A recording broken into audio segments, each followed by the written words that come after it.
Good evening, listeners. Today is March the 2nd, 2025, and this is Jacob Tong bringing you an in depth report on a crime that has shaken Toronto. Just a few days ago, on February 24th, 2025, the man responsible for a deadly attack on the TTC subway system pleaded guilty. This case has now moved through the legal system, and we are here to take a closer look at what happened, why it happened, and what it means for the future. Knife attacks and people being pushed onto subway tracks have become disturbingly common in Toronto, especially during winter. Many believe this increase in violence is linked to seasonal depression, economic stress, and growing frustration among the public. What's even more unsettling is how people are beginning to get used to it. These incidents don't always shock passengers the way they used to. There's a level of indifference. Passengers hear about another violence attack and simply move on with their day, unless it happens directly in front of them. This story feels especially close to home for me.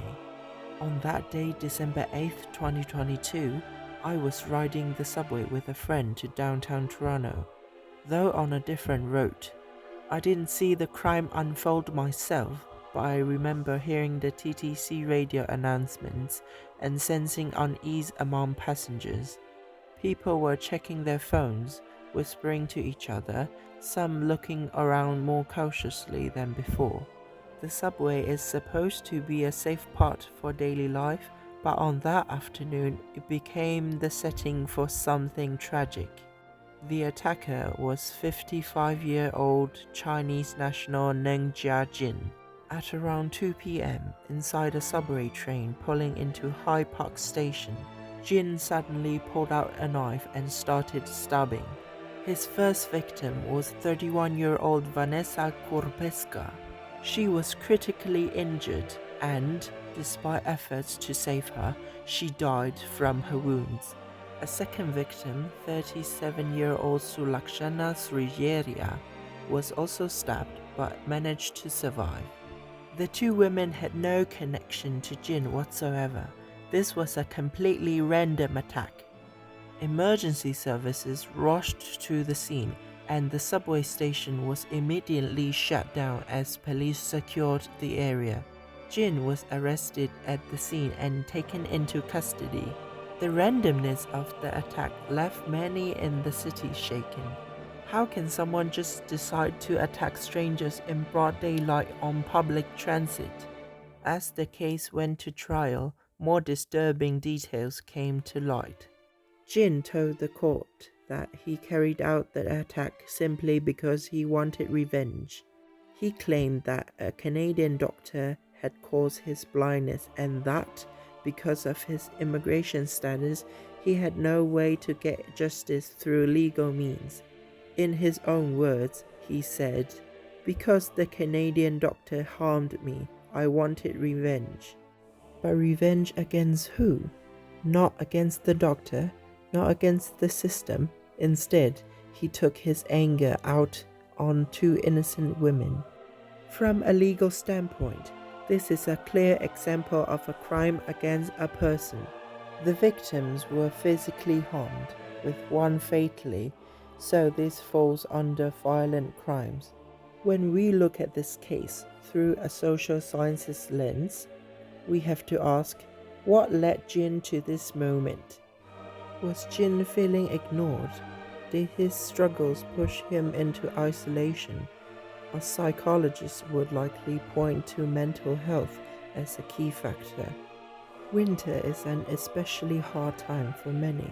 The long nights, the cold, the loneliness, it can wear a person down.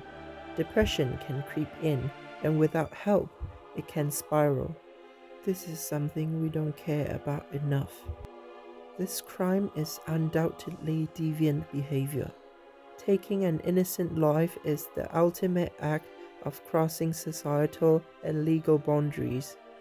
But when people feel powerless, isolated, or unheard, sometimes they lash out in the most devastating ways.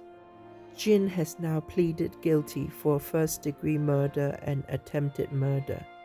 Under Canadian law, this means life in prison with no chance of parole for 25 years.